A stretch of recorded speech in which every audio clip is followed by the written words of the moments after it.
Welcome to In the Envelope, a podcast from Backstage, the #1 resource for actors and talent seekers. I am your host, Jack Smart, awards editor at Backstage, and I'm here to guide you through every aspect of the entertainment industry with the help of some of your favorite stars. These intimate, inspirational conversations with today's most award-worthy film, television, and theater artists provide you, dear listener, advice on how to live the creative life, personal stories of success and failure alike, and maybe, just maybe, a tantalizing glimpse in the envelope.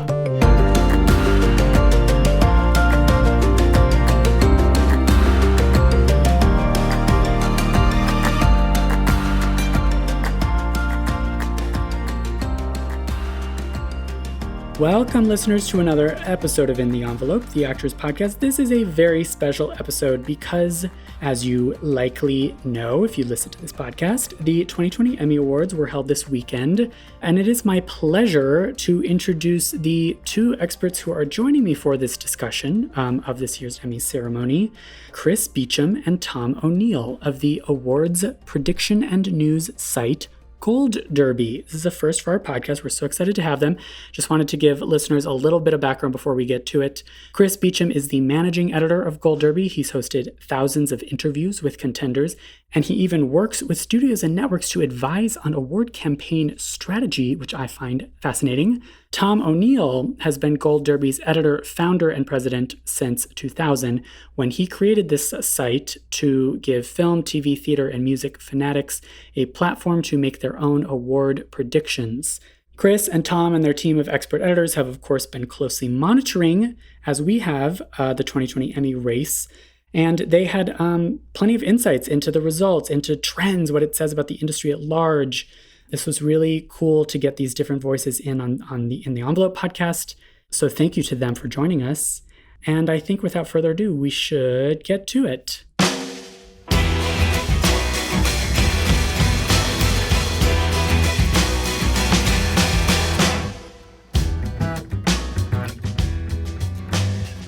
Chris and Tom, welcome to Backstage's In the Envelope. Thank you so much for being here. How are you both? Well, we survived Emmy season. Can you say you fully survived too? Yes. Yeah, that's actually, that pretty much sums it up for me. It feels like something we survived against all odds, against the odds of the world these days. And I think the Emmys survived. That was the bottom line lesson that was really terrific to see on a ceremony show that, yes, dipped dramatically in the ratings, but boy, they put on such a good show. Do you agree with that? I do. I mean, the whole time it was the weirdest, but I knew it would be. You know, it's the weirdest Emmys ever. I almost thought of it the whole time as like this fascinating cultural artifact. And I do feel like I would love to hear, like, we don't normally talk. Of course, we're here to talk about the trends and the winners and the results, and you guys are absolute experts at this. But what did you think of the format of the ceremony itself? Like, of all the ceremonies, this is the one that begs the question, like, almost like, what was your review of the ceremony, the telecast? It way exceeded what I thought going in. I mean, I felt like Jimmy Kimmel and the crew, the producers, the director that he had put together were going to do a good job. I just couldn't picture how they were going to do it. And then we saw the creative arts all throughout the week where the presenters had pre-taped their intros, long before, and they had no envelopes. They had no idea who won.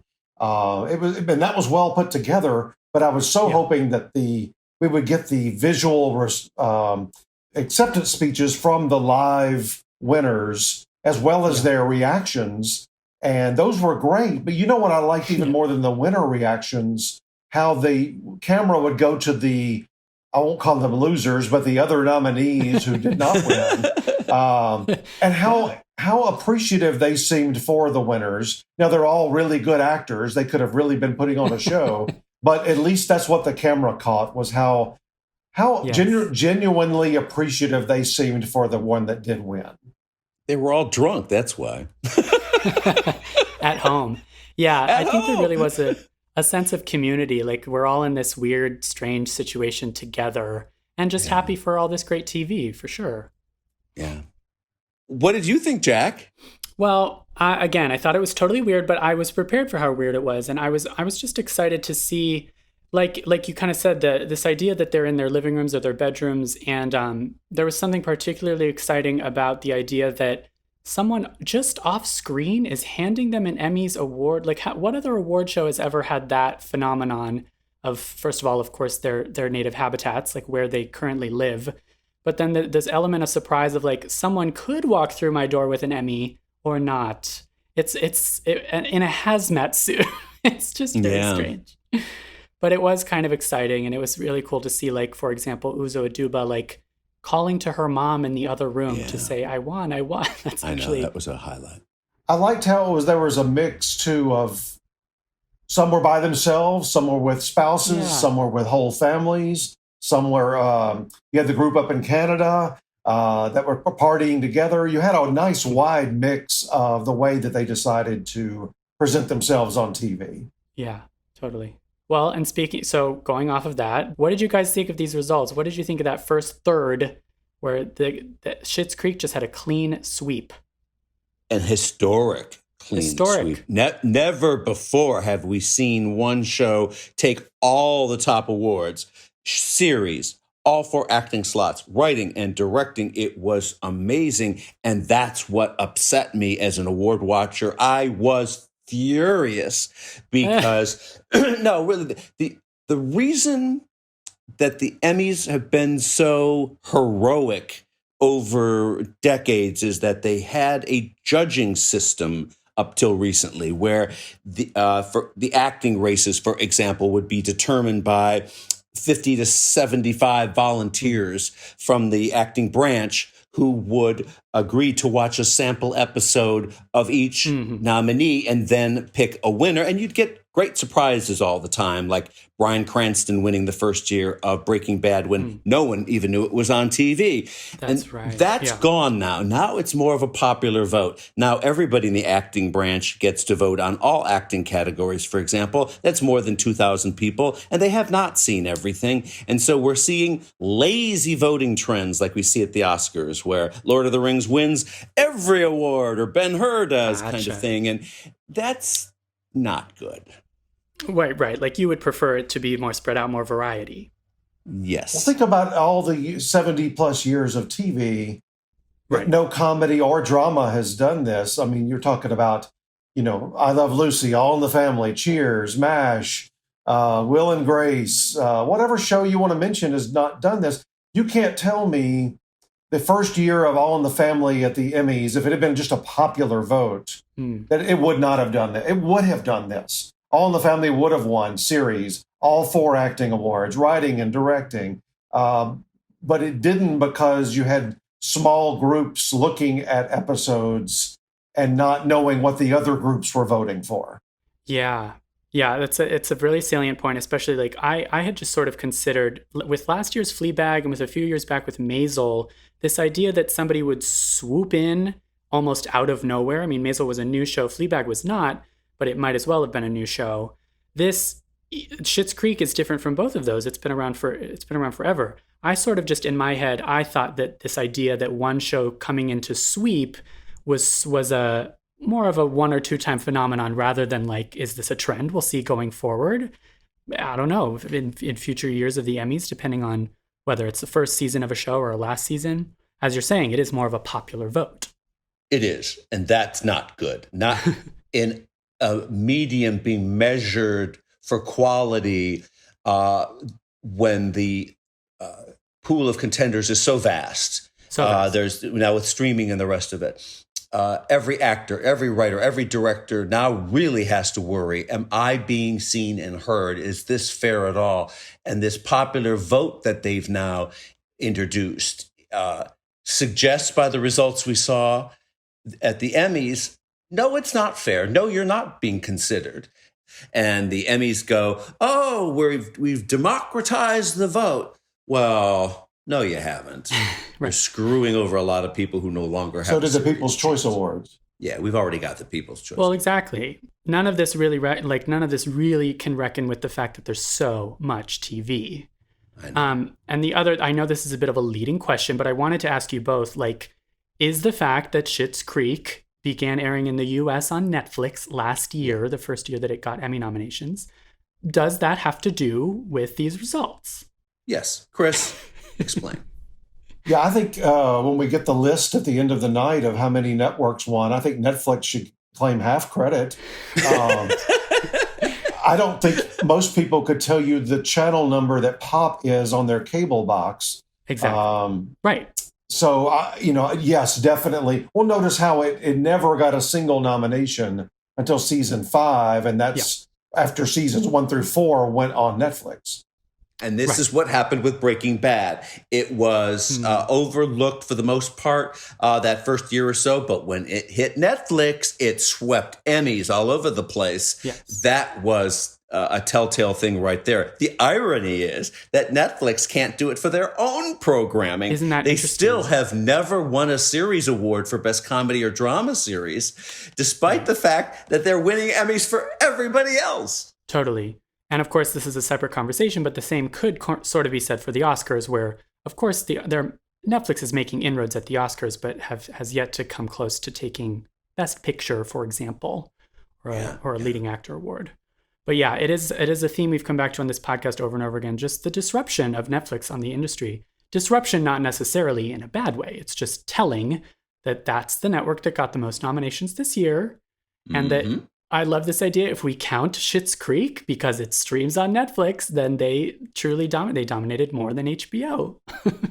HBO had an incredible night and an incredible week, though. I think that gets a little lost in the mix talking about Netflix and Pop. On this particular week, they did a tremendous job.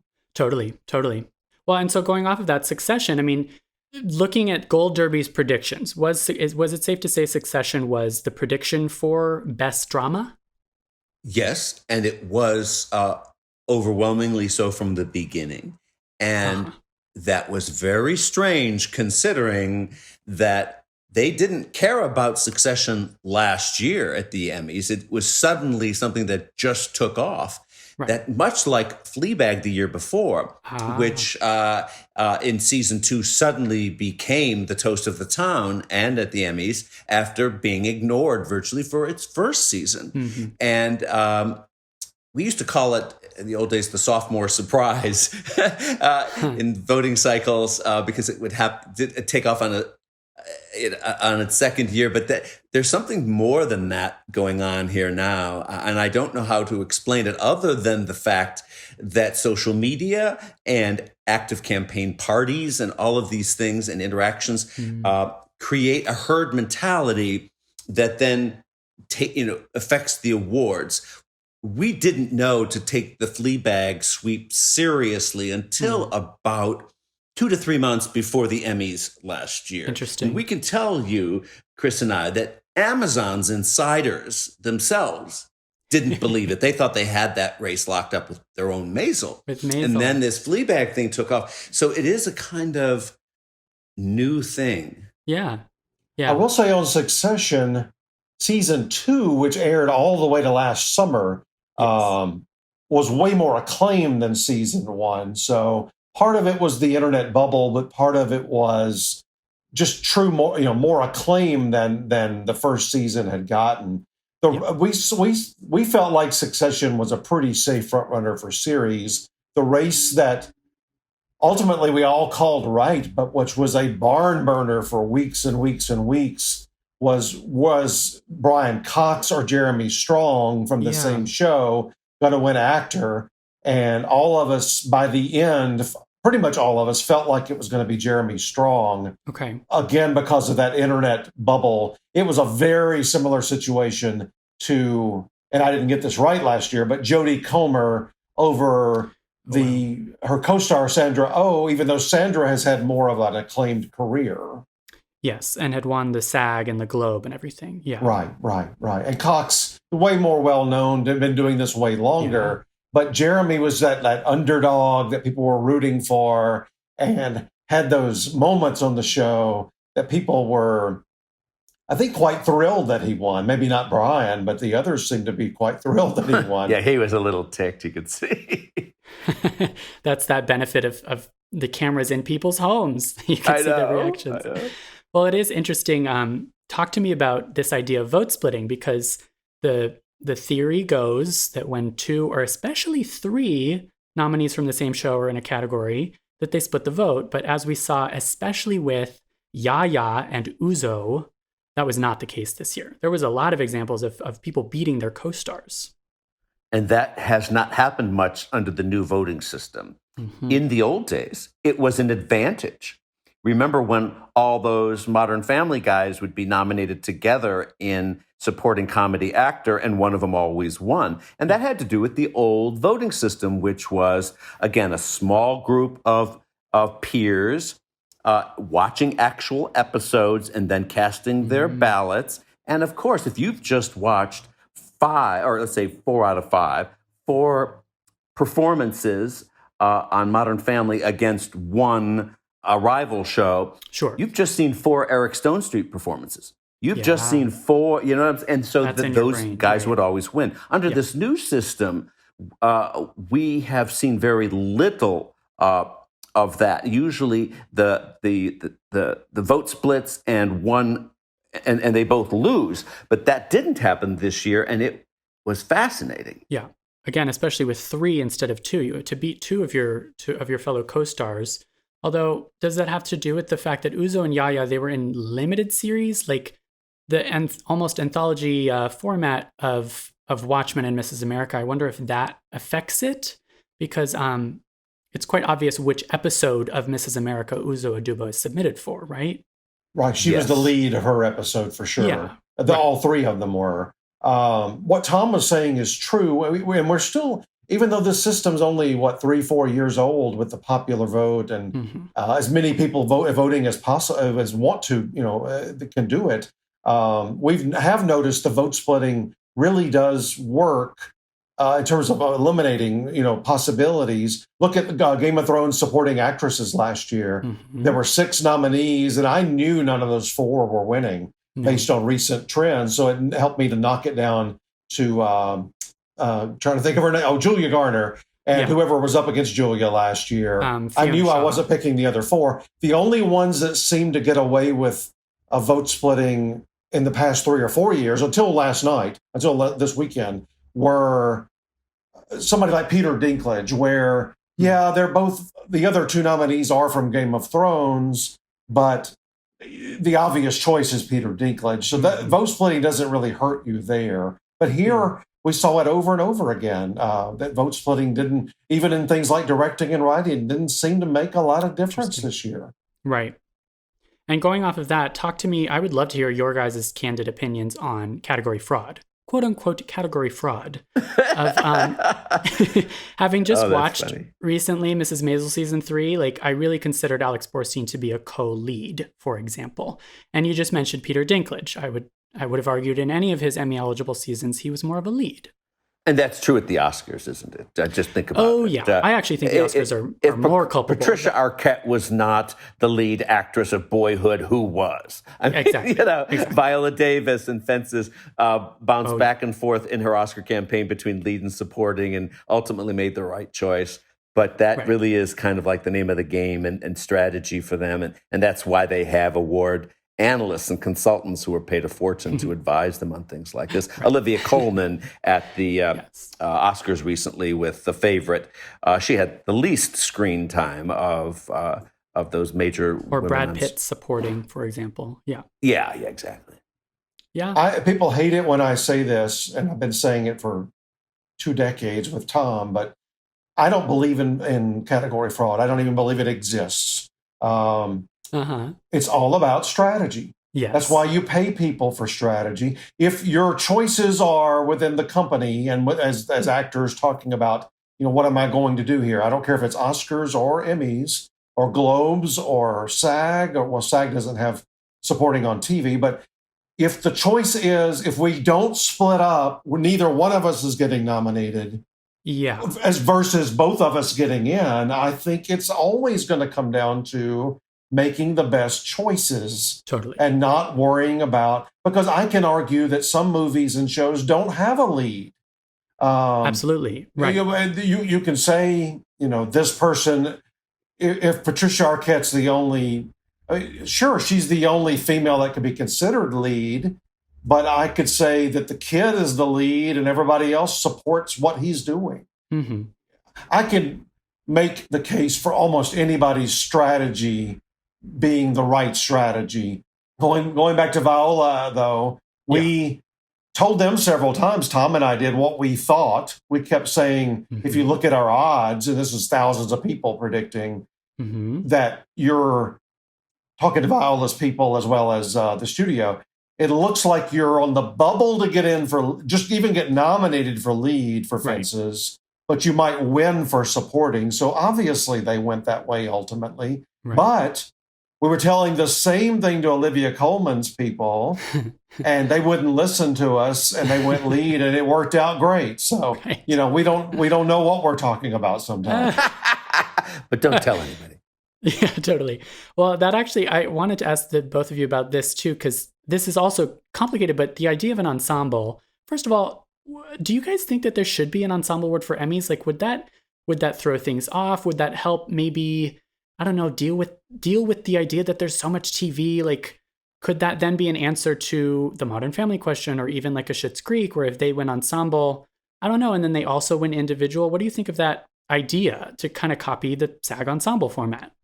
For the first time in my life, Jack, I don't have an opinion. I don't like it in the sense of, I don't like the fact that Eugene, Dan, Annie, and Catherine could have gotten yet another Emmy. Okay, it's too much to me. I like the fact that Emmys have casting awards. Yes, me too.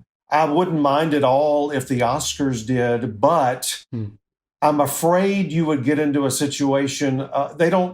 The voters, everybody votes on everything at the Oscars on the winner's side. So I'm afraid they would just go with whatever they're going for on Best Picture every single time, regardless of the number of people. To me, it's not, talking about Oscars, it's not difficult for Quentin Tarantino to call up all of his friends and say, come join my movie. They're going to say yes, as opposed to, and let's say that casting director had won, as opposed to what somebody on Spotlight or Parasite or Moonlight, think about Moonlight having to cast those kids, something like that, having a way more difficult job on casting as opposed to somebody who, a Martin Scorsese can just call up he called up De Niro and Pesci and Al Pacino, and the casting director didn't even have much to do with that. Right. And then you're saying with a casting honor, they would have, of course, then be nominated, because part of the criteria of great casting is like a great cast. And so then it's sort of like, who's getting the credit here and for what? Yeah. If you're going to have a casting award, if I was voting on a casting award, it would be for who pulled off the most difficult job at the greatest level of achievement. Yeah, totally. And of course it is an art form. I mean, we just featured a bunch of the nominated directors, and I do think that more than the Emmys should consider honoring casting as its own art form. And look at something like Ozark.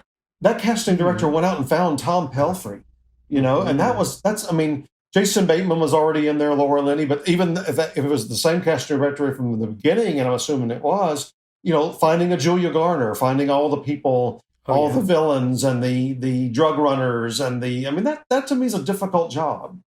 Yeah, I think especially like it's difficult to put together a pilot for TV, but also then the phenomenon of this show's been on for 2 seasons. How do we find an actor who can kind of seamlessly come in and not steal the show too much, or, have their own standout supporting role? Tom Pelphrey's like a great example of that for sure. Mm-hmm.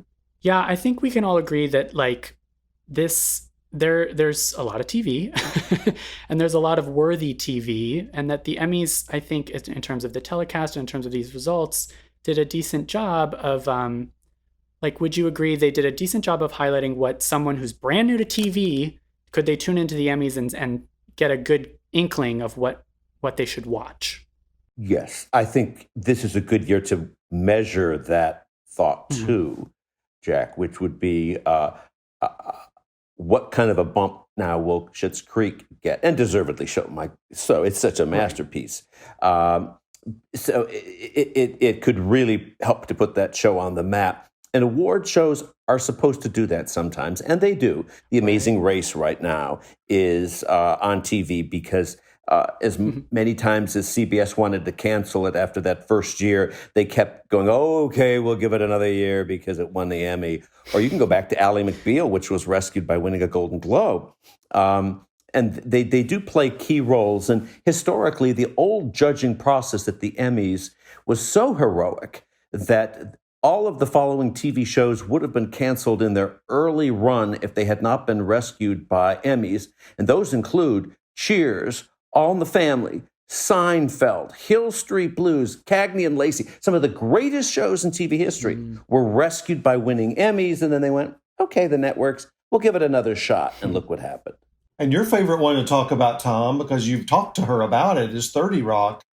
Talk about the money there, but also I've been going back and watching a lot of old Emmy ceremonies, which I've recorded over the past few months out of boredom more than anything. But the first time Tina won, they won 30 Rock for series. She thanks the dozens and dozens of viewers. That's right. Yeah. And by the way, when she won in 2009 at the Golden Globe, she denounced us. She was very unhappy about what our forum posters were saying about her, so she used that as comic material to blast us, and it was hilarious. But on that point, that's a perfect example because it never had any eyeballs. Few people watched it, but NBC kept saying, okay, well, we can't cancel the show that just won Best Comedy Series. Absolutely. They gave it another year, and it won 3 times for Comedy Series, and of course, tons of other Emmys. I have gone back to check at least what public news sources exist that record how much money that series has made in syndication subsequent to its original broadcast, and it has brought in more than $1 billion worldwide, and it never would have happened without the Emmys. Oh, wow. Right. So interesting. And I think of that with the Tonys, too, in particular. Like a Tony-winning show is what allows a Broadway show to continue. And I think that's true for the Oscars, too, right? Like, of course, Moonlight's Best Picture win gave that movie a lot more eyeballs, especially because it won in such a spectacular fashion. Yeah. So, I mean, this is so big picture, but is that what would you say is the core function of an award show? Like, or what are the core functions? Because there are multiple. I'm just thinking about this in terms of, this is a very strange year, and we just had these virtual Emmys that were delivered with people in hazmat suits. So, like, what is it about an award show that we still value or that we still need? Do you know what I mean? I think history needs it. I think these award shows serve primarily as a filter to the future to say, what of all that old programming should I care about? And you see things like All in the Family winning, I think, 4 times for Comedy Series. And you say, well, I got to watch that. And we lose the enthusiasm and excitement around shows over the years, and we forget, and people die, and new generations are born. But now Moonlight will be still seen years later. Sony Pictures Classics actually gave me their number on what it means, and it is fascinating. 40% of the revenue of that, we're not talking big Sony animation and all those films. We're talking about the little classic movies. The 40% of their revenue every year comes from their backlist. So they're always spending enormous sums to win Oscars because suddenly now it's going to therefore matter and people will continue to watch it in the future. And that strategy determines a lot of what they greenlight and partner with up front. So I think it matters that way too. Yeah. Another thing I was just thinking about, because it's not just the big awards. One of my first years here, WGN was trying to get into the original programming game, and they had Manhattan. I believe it was Manhattan. It was at the Creative Arts, and Marcus and I were backstage, and we were in the press room, and it won, I think, main title design. It's WGN's only award that year, maybe their only award so far still. And I saw the publicists jumping up and down and cheering. So on the not commercial break, but on the next moment, I said, "Why are you so excited about main title design?" She said, "Yes, we're an Emmy-winning show now, and that can go on the DVD boxes around the world. Emmy winner. Interesting. Doesn't matter what category, they can call themselves an Emmy winner." Absolutely. Okay.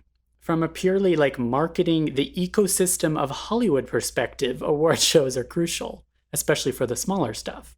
Yes, especially Very for the cool. smaller stuff. And unfortunately, under this new system we have now, those are the ones being punished and overlooked. And that must not be tolerated. But think about Disney Plus just launched last November. They've only been alive for 10 months. They cleaned up with Mandalorian at the Creative Arts and got a drama series nomination. Don't tell me they aren't excited over at Disney Plus. Apple TV Plus got its, also launched last November, gets its first ever Emmy win with Billy Crudup, and also had some major nominations with Jennifer and Steve and Mark Duplass and in other categories too. So don't tell me they aren't excited to land these nominations and the one win off of less than 1 year's worth of effort. Right. Same goes for even Quibi, which again, it's sort of like the idea of the main title design. An Emmy is an Emmy, and even if you're winning in the short form categories, they got 10 nominations in short form categories. That means that as far as the prestige factor of Quibi goes, that success, their goal was met. They're now on the map in that way. And never forget, beyond money and beyond the acclaim and the fact that these people get to have an award on their shelves and all that kind of stuff, one of the biggest reasons why Netflix buys or works or develops so many shows and or any of these, but I'm just talking about Netflix because they really were the first of the streamers to work on original programming and actually go after Emmys, is to lure in other top creative people, because those people go, not only does Netflix promote their product to the public, but they've got my back on awards and all kinds of other stuff. And they want when they have a meeting with a really top creative person, they want that person to feel very comfortable coming to that company. Yeah, that's such a great point. There's a creative incentive too. There's like a creative force that benefits from awards. Yeah. And think about the networks that aren't doing well right now. Don't you think they're having a hard time even getting meetings with certain types of people? Right. And that does also speak to what we've sort of this consolidation of course, you've got HBO and Warner, Disney and Fox. Like, we are looking at fewer, bigger entertainment outlets than this variety of smaller guys duking it out. And that just looks to be the trend going forward. It does, to such a degree that rarely do we see the broadcast channels even nominated in the top Emmy categories anymore. Yeah. And this is another thing. I love Sterling K. Brown so much. That bit where he presented Best Drama, and it was a jokey written bit that he pretended to believe that This Is Us had won. And he said something about network TV. Like, he mentioned, network TV. I don't think he said hang in there, but there was almost like, my takeaway from that bit was like, network TV, hang in there. And it was almost a little depressing to see that. I don't know what you guys thought of that moment. I know. It was heartbreaking, actually. Their numbers go down every year when it comes to Emmys, and I don't know what they can do about it, because they're not at some level attracting, a Scorsese, a David Fincher, some of the people that they used to attract. Back in the day when they were winning so many Emmys, they were the only ones allowed to compete at the Emmys, but they were getting, your Stephen Bochco types, your David E. Kellys, your Aaron Sorkins. If Aaron Sorkin had a new show idea, do you think he'd go to a broadcast network right at this moment? No. Not just Emmys, but I think it's the language, subject matter, no commercial breaks. That's the stumbling blocks that the broadcast networks have. Not of their fault. It's just the creative people that don't want to deal with those kinds of things aren't really going to them right now. So they're not getting. They're basically putting on reality shows and procedurals, which aren't going to get Emmy nominations. Yeah, and it just makes me think like that's a trend over the last 5 or 6 years. I'm so curious to see 5 or 6 years from now, this industry could be topsy-turvy again. It really, we are changing at an alarming rate here in terms of what is consumed and how.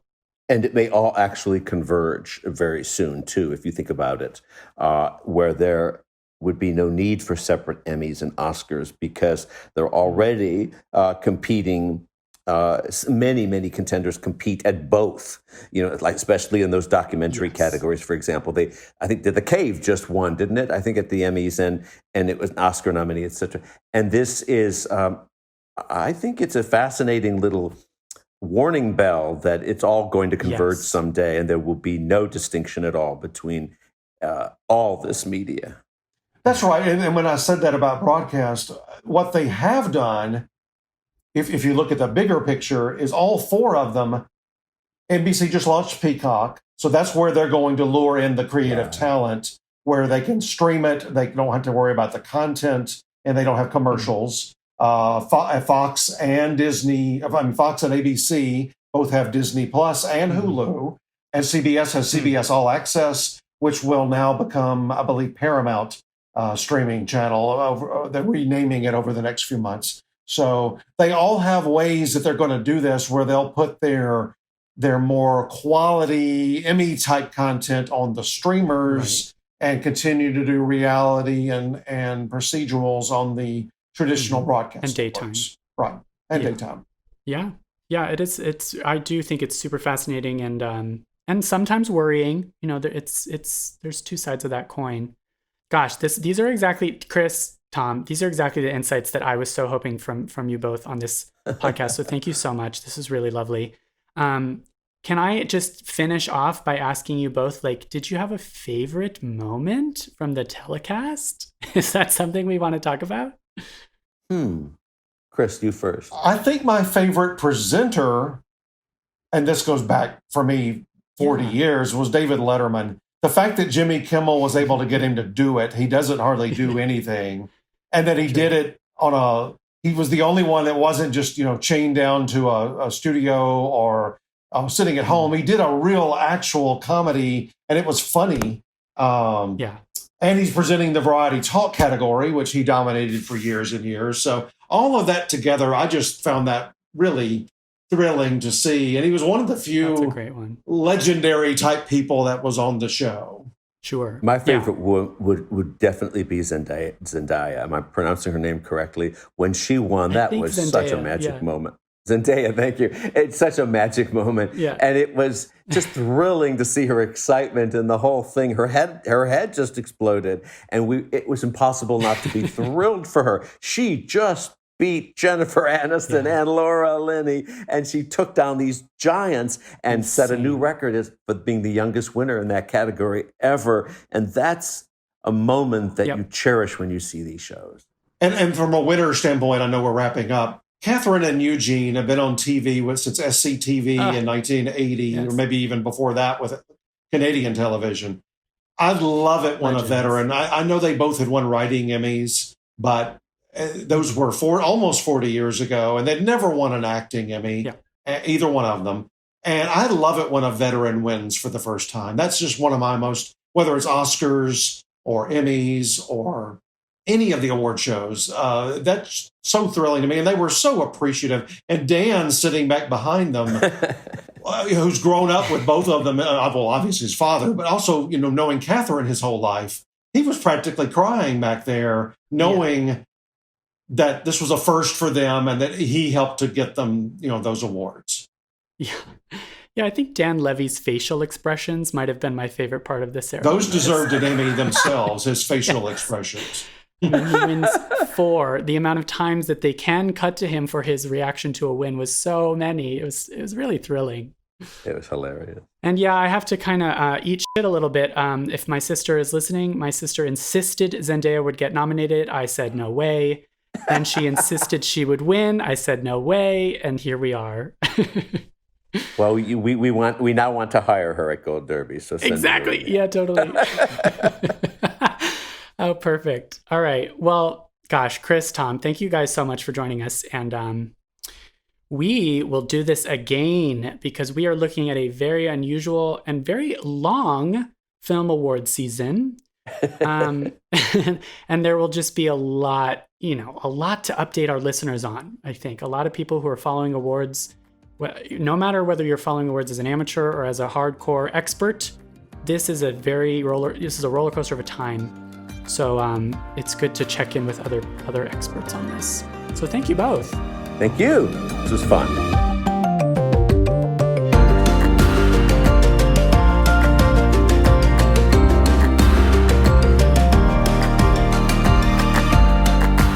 In the Envelope is recorded at Lotus Productions and Hyperbolic Audio in New York City, and Soundbox LA, Mark Grouse Studios, and Buzzies in Los Angeles. Thanks as always to our producer extraordinaire, Jamie Muffett, and to the team at Backstage, Samantha Sherlock, Mark Stinson, Caitlin Watkins, and of course, Casey Howe. Visit Backstage.com, and don't forget, you can subscribe to Backstage by using the code ENVELOPE at checkout for a free trial. That's right, 100% free. For more exclusive content, join us on Facebook and Twitter at In the Envelope, and subscribe, share, and leave a comment. Who would you like us to interview next? Thanks for tuning in. We'll see you next time for another glimpse in the envelope.